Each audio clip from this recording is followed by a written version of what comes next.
Today's topic is really big, so I knew I needed help with it. So I went to the team behind TeenWork, or rather the person behind the team behind TeenWork, Ms. Self-esteem Issues, Director of Upturn Learning Solutions, parent and educator, and the brain behind Upturn. She's our host of this episode today, and I'm really looking forward to her chat with Ms. Fiona Dias Miranda, our expert for today's episode. Over to Ms. Sada. Thank you, Aryan. Hi, Fiona, and thank you for being here with us on TeenWork. So Dr. Fiona Dias Miranda is the creator of Reproductive and Sexual Health Awareness, an educational series for adolescents, for parents and teachers. She serves as director, faculty, and facilitator with an NGO, Seeds of Awareness and Research Foundation. She does a lot of outreach work as far as Ladakh and is a mentor to youth, inspiring them to build stronger futures for themselves. And now, wait for this, she finds time to pursue another love of her life, music, performing both in India and abroad. Wow. And how, Fiona, really? I mean, I honestly can't think of anyone more perfect for today's episode, where we are taking on topics like teen sexuality, gender identity, and mental health. Welcome to TeenWork again. Thank you so much. Thanks for having me. So, Fiona, identity formation, as we know, is key to teenage, and finding your identity is a journey. It's a journey about discovering your gender, sexuality, who you are, whom you love, and really how to show that love, right? And for a teen, that's a lot to navigate, especially alone. I mean, so it's critical to normalize the narrative around sex, gender identity, and it's important to have these conversations at home. I mean, we hear so many disturbing trends on social media about teens sharing explicit pictures with each other or content that's targeted to shame. It's so dangerous. I mean, we really need to raise our boys and our girls to respect their own bodies and others as well, right? So how do parents talk to their teenage daughter and son about consent, about respect and boundaries? Yeah, I think that is a very a question that's asked to me by many people in terms of this is a very taboo topic, and this is something that is a phenomenon that is happening to everybody. Nobody's kind of spared from it, but yet it's so strange that we will talk about everything so openly, but we don't talk about this, right? So I just feel very honestly, a parent really needs to believe that you need to normalize sexual health and not treat it as if it is the talk that I need to have, because it's not only one talk that you have, it's a lot more, okay? If conversations are started very, very young, okay, what is very important is that parents need to be very open to appreciate kids coming up with questions. So if they're coming to ask you questions about the body, why things are happening, etc. For one thing, I think parents really need to appreciate that the kid has come forward and asked the question. Inquire where the question is coming from, because sometimes you give too much information and the kid did not want that information. So, depending on the age and where that question is coming from, you give that information, and therefore you also will be comfortable, right? Because a lot of time parents are not comfortable with this entire process of talking, right? Because of their conditioning. It's not because they don't want to. We'll try to teach our kids everything that we can, from manners to academics to everything, right?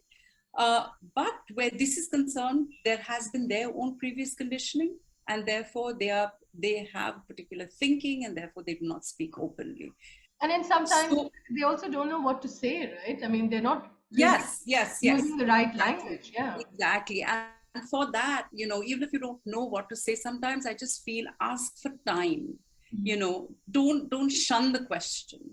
Say, you know what, I'm not too sure about it, I'll get back to you, but please get back to the child, because otherwise the child will think that question had something that you need to be hush hush. Or go look somewhere else for that answer. Exactly, right? also sometimes, we are so shocked at that question because we don't expect that question to be at that age, that we admonish the child. Where did you get this information from? Why are you asking me this? Who are you talking to, etc. First of all, you're scaring the child. The child will know that they will never be able to come to ask you any more questions, okay? And the kids, sometimes they ask you because they're quite smart. They know the answers sometimes. They just want to know whether you'll be able to tell it to them or not. And they do that with teachers too, right? You basically also, when you're talking openly to your child, what happens is you gain a sense of how ready they are for information. Yes? So if they're going to ask you a question, you will know how much detail to talk about. And I would always advise parents to equip themselves with a little knowledge. And now the internet is just full of information. So there is no excuse to educate yourself so that if the kid comes and asks you a question, it's openly discussed, right? Also just sitting with your kids and watching a movie and having a kissing scene come there. Instead of telling them to close their eyes and shut their ears and, all that kind of thing. Just be normal and, tell them, even if they do it, say, hey, listen, what's the need to do that? This is normal. Don't mom and dad also do that? And, I think that is important, that your body language shows the child that these things are natural. Because what are you trying to do here? You're trying to naturalize the entire process of sexuality, right? That's what you want to do. You don't want to make it a taboo topic. Parents need to practice also what they preach. So because kids are watching, sometimes, small things like being demonstrative of, giving a hug or a kiss in front of your child is fine, is absolutely, that's showing them that these are the things that when they grow up, they'll know that these are the things that lead to something that is called intimacy, okay? And they'll normalize that for themselves and not, have to look at it with any sort of malice. It is hard. Let me tell you, it's hard. It's not easy. And a lot of parents say, I really don't know how to do this. And it's okay. You're going to make mistakes, and tell your child you're going to make a mistake. You're not perfect, right? So it's okay. It's okay to go on that path and say, I need to learn a little more about, so let's learn this together. If we have a question or whatever. But again, as I said, you just need to be in contact. Those lines of communication need to be open from very, very young.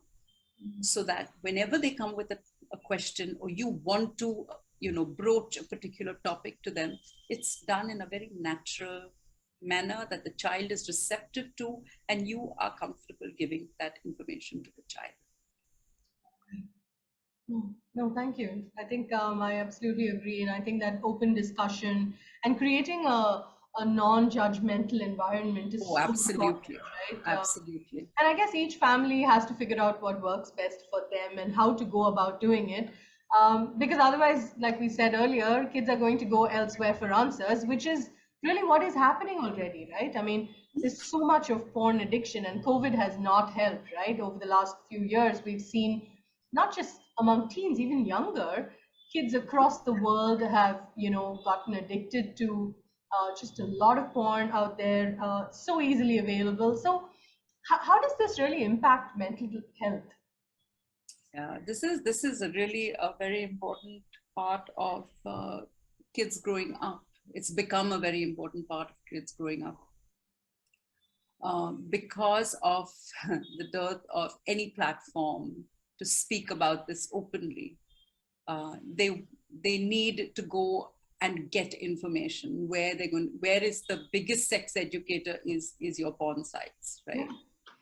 And I really feel bad for them. Very, very honestly, I feel bad for them. And why do I feel bad for them? Because it leaves them frustrated, leaves them depressed, complexed, as they think that's the real thing, right? And any deviation that they are experiencing in their bodies or in the way they feel from what they're seeing on screen, right? They think that they are abnormal, which is what is leading them to be frustrated, depressed, complexed, and just not feeling adequate, okay? And this is because there is no platform that exists where they can ask these questions, or what they've seen on porn, can we discuss it?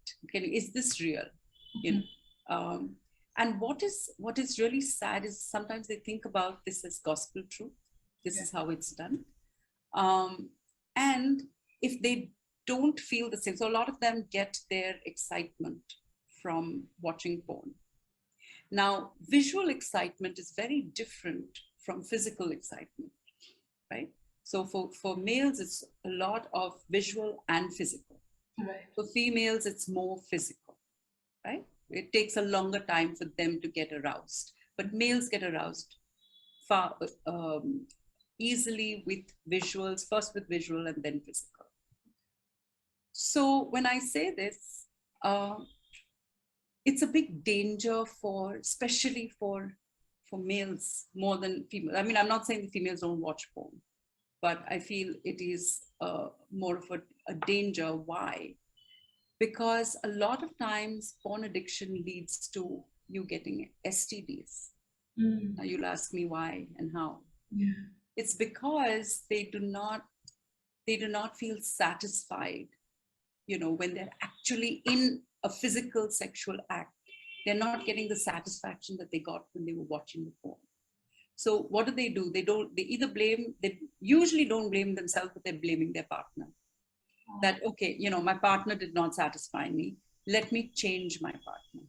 And therefore they're seeking for that, you know, the gratification that they get when they're seeing porn.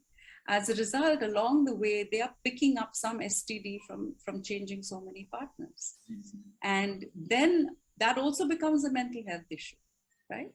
So porn addiction is extremely rampant.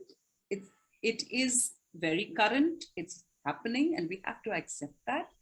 But do we accept that and say, now, you know, what can we do about it? No, I think what is important is for us to go out there and talk about it, you know, have schools talk about it, have homes talk about it, have many more teachers go out there and, you know, teach this. And that's what I'm involved with in Seeds of Awareness, where we teach a course to increase the number of facilitators talking about sexuality education. And not only about the sexual act, but basically comprehensive sexuality education, where you're teaching them about behavior, you're teaching them about bullying, you're teaching them about self-confidence, and of course the physiology and whatever. But it's very important for them to have that knowledge, even if it's basic.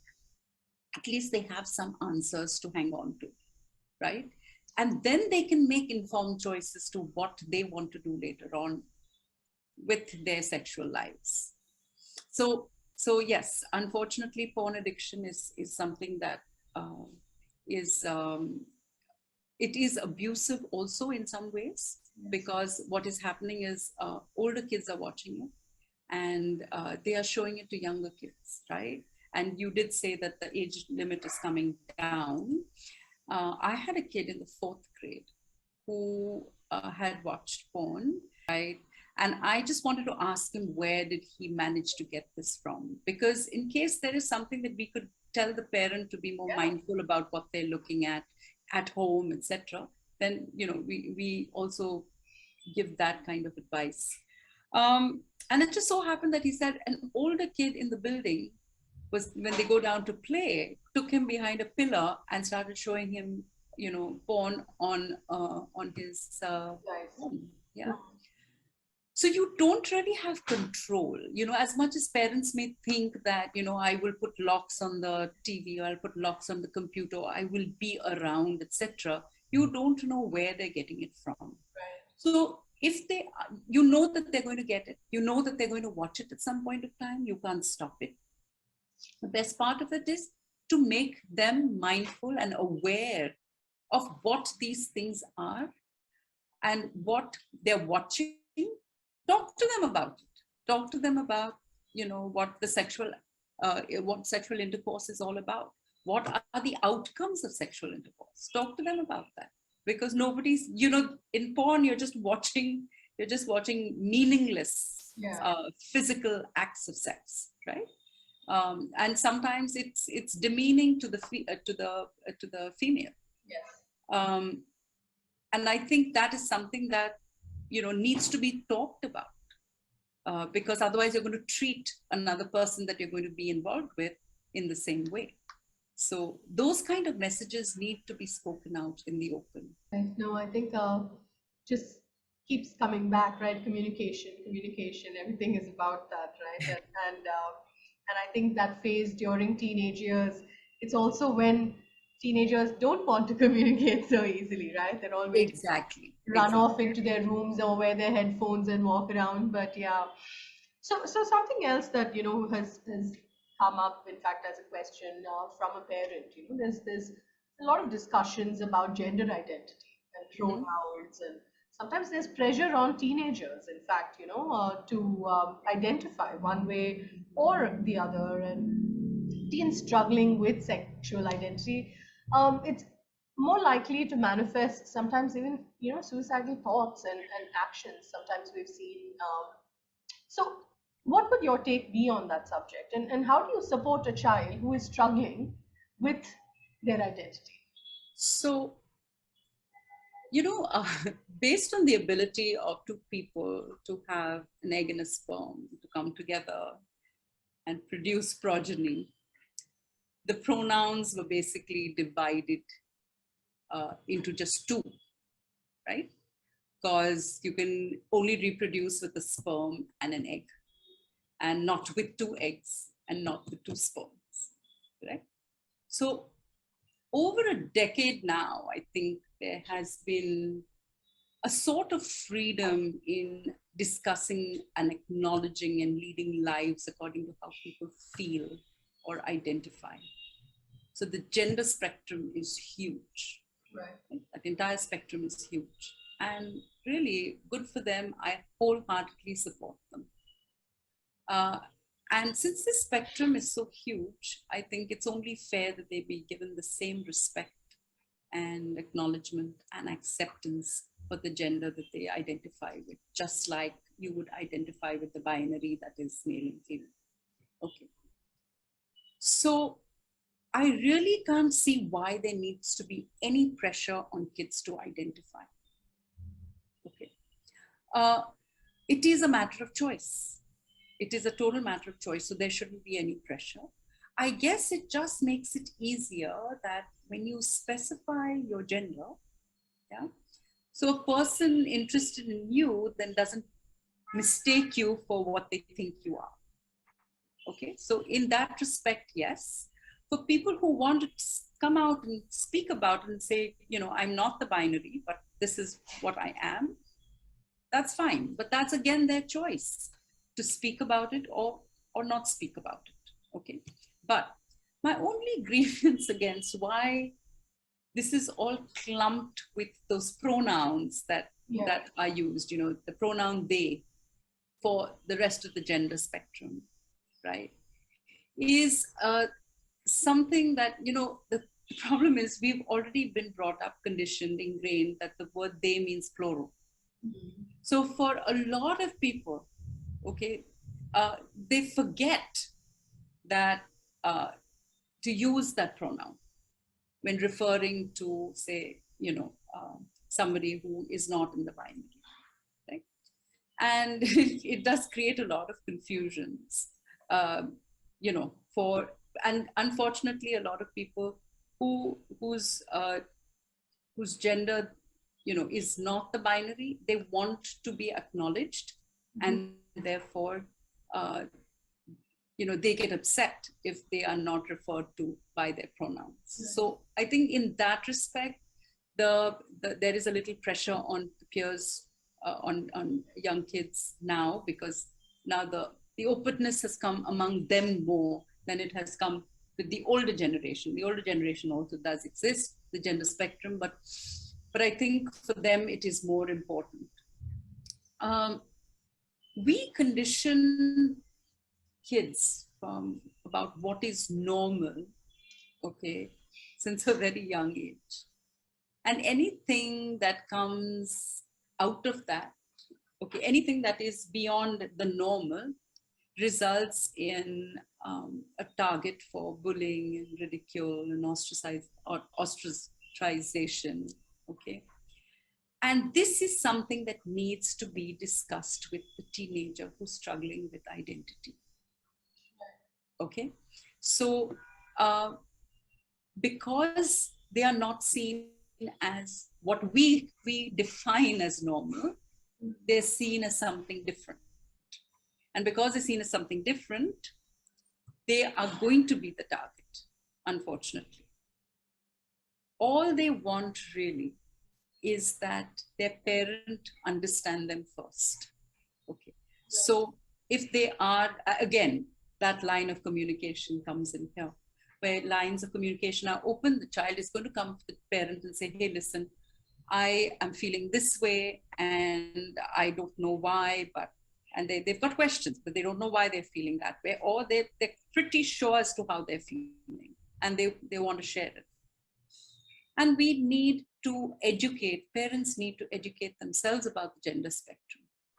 That for years on end, because of reproduction, because of getting new life into the world, we have always seen the binary as normal, right? But there does exist a gender spectrum. Yeah, and we've got to accept that. So parents need to accept that to start off with. And if their kid comes to them and, you know, or is showing signs and is struggling, that is when, you know, those conversations have to come up, where you have to prepare your child that, you know, if you want to come out and say that and state what your pronouns are, right?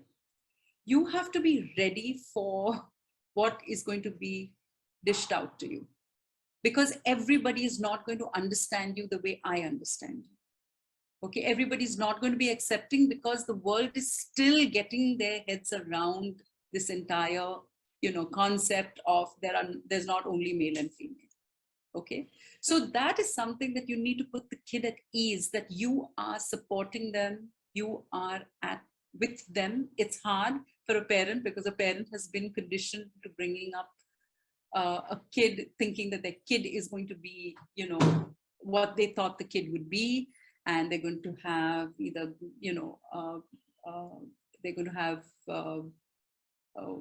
weddings of, you know, male, female, and offspring. And so, you know, parents are already dreaming of all that when they have a kid. But then when the kid, you know, comes up with saying that, hey, listen, this is how I feel, or this is how I am, for them, they feel a failure, which is really sad. It's really not a failure. I can't understand why people think that, you know, being part of you know, the gender spectrum and being part of a different gender, or identifying with a different gender, is, why should it be shameful? Why should it be shunned? I think these things need to be spoken about openly, so at least they know that they have the parent, you know, as a support system, because sometimes the outside can be very cruel. And sometimes what happens is then they go to the wrong people for support, and then they're taken advantage of. So it's a huge cycle, right, that happens. But if you are there for them right from the beginning, like even if you're, you know, when your kid is thinking about having sexual relations, if you are there for them, supporting them, saying, hey, listen, you know, I know that this is going to happen, or whatever, believe me, their decisions and their, you know, their ability to just feel calm and love themselves will be much more than, you know, because we create that sense of hate for who I am only because we don't get acceptance.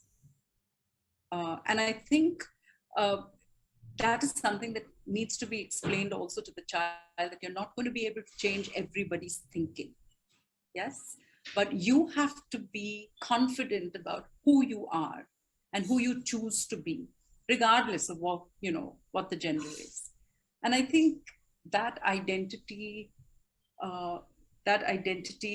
will be held with a lot of pride. If they know, and that journey for them will be much easier if they know that these are things that they can talk about openly to their parent. And if the parent thinks that they need to go to the school and talk to the teacher or talk to some authorities about it, and the school is open to this, because everybody has to be pulling in the same direction. Yes. You can't be singled out because of that, because sometimes I'm very sad that teachers will make a comment regarding gender, and it's not only for somebody who identifies as they, but it's also the he and she, that they make comments which is not right. So they too have to be made mindful of the fact that these are going to exist in your classroom, and you have to be accepting, and you have to be equitable in the way you treat everybody, right? So that, I think, it's a long journey ahead, not only for parents, but I think for society in general. But I think it's getting there. I like to see, on Instagram, I really like to see a lot of posts of people that come up with, openly talking about the period, talking about, sexual behavior, talking about sexual intercourse, how communication in sexual intercourse is so important, right? During sexual intercourse, what you like, what you don't like, etc. So I think these things are coming out there. People are talking more about it. Some people find it offensive, but hopefully there will be a change of mindset if there are more conversations around this, right? Because that's how we grow, that's how we learn new things, that's how we're exposed to new things, and involve kids in the conversations also, which is I think extremely important. Sometimes we say, oh, this conversation is not meant for you, please get up and go and whatever. No, let them ask the question. This is another way of normalizing something that was considered to be taboo, hide in the closet, please don't bring it out, etc. I think there's a lot to learn from each other. So, instead of only taking the color of skin and your gender identity in focus, if you can keep the person in focus, what is the person made up of? I think that is important. So, yeah, it is difficult for parents to handle this, but I think they need to support their child more if they accept that there is a gender spectrum. A lot of people don't even accept that. Yeah. And that's where the problem starts, right? Fiona, thank you very much for being here. Thank you for handling and helping us with a pretty tough topic. I have to say, this is not easy for parents. This isn't easy for children growing up today, but we've got to be prepared. Thank you very much for being here. Wonderful having you.